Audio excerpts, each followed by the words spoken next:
آج میں آپ کو غوث پاک سرکار اور حضرت خواجہ غریب نواز کی کہانی سنانے جا رہی ہوں۔ سب سے پہلے میرے یوٹیوب چینل کو سبسکرائب اور فیس بک پیج کو فالو، لائک اور شیئر کریں۔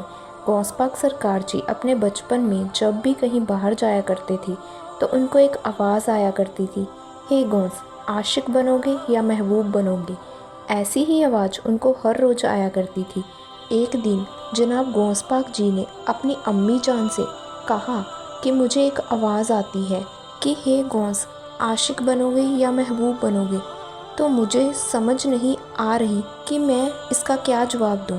تو اس کی ماں نے کہا کہ پتر، یہ پرشن تمہارے لیے بہت ضروری ہے اور قیمتی ہے، تو اس کا سوچ سمجھ کر جواب دینا۔ اگر تجھے سمجھ نہیں آ رہی تو ہمارے گھر کے سامنے والے نکڑ پر ایک بزرگ بیٹھتے ہیں، تم جاؤ، وہ اللہ کے ولی ہیں، وہ تمہیں صحیح بات بتائیں گے کہ تمہیں کیا کرنا چاہیے۔ اپنی امی کی بات سن کر غوث پاک اس گھر پر گئے جہاں پر ایک اللہ کے ولی بیٹھے ہوئے ہیں۔ تو غوث پاک سرکار نے ان سے کہا، جب بھی میں باہر جاتا ہوں تو مجھ سے ایک سوال پوچھا جاتا ہے کہ ہے غوث، تم عاشق بنو گے یا محبوب؟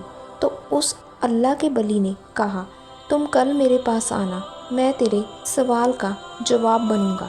دوسرے دن غوث پاک سرکار پھر وہیں پر گئے تو جا کر دیکھا کہ وہ بزرگ وہاں پر نہیں ہے اور آس پاس کے کچھ نوجوان لوگ اکٹھے ہوئے ہیں اور غوث پاک سرکار اس بزرگ کو ادھر ادھر ڈھونڈ رہے ہیں۔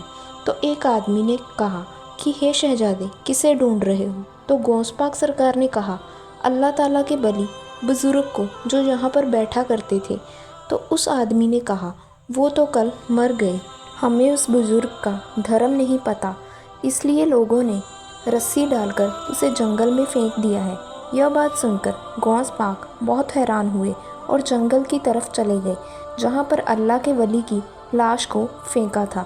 جیسے ہی جناب اس لاش کے پاس پہنچے تو انہوں نے دیکھا کہ کچھ کتے کوے ان کی لاش کو نوچ نوچ کر کھا رہے ہیں، لیکن اس لاش کے چہرے پر ایک مسکان ہے۔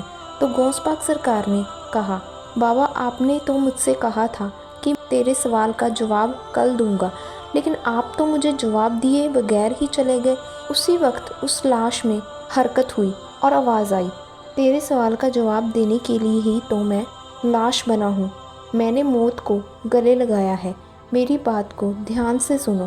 اس ولی نے کہا، شہزادے، میں نے کہا تھا کہ میں تمہارے سوال کا جواب بن جاؤں گا، نہ کہ کہا تھا کہ جواب دوں گا، اور دیکھو میں آپ کے سوال کا جواب بن گیا ہوں۔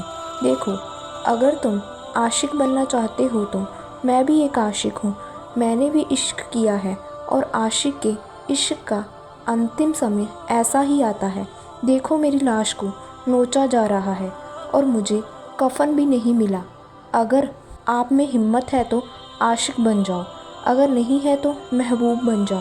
تو غوث پاک جی کہنے لگے، اگر ایسی بات ہے تو میں بھی عاشق ہی بنوں گا، جیسے کہ حضرت خواجہ معین الدین چشتی جو پورے 70 سال سے نہیں سوئے۔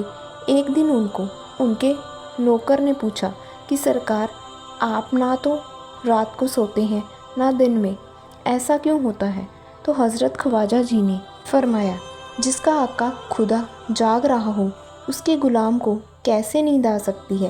تو ان کے غلام نے کہا، آپ تو 70 سالوں سے نہیں سوئے، یہ ناممکن ہے، کوئی بھی آدمی اتنے سال جاگ نہیں سکتا۔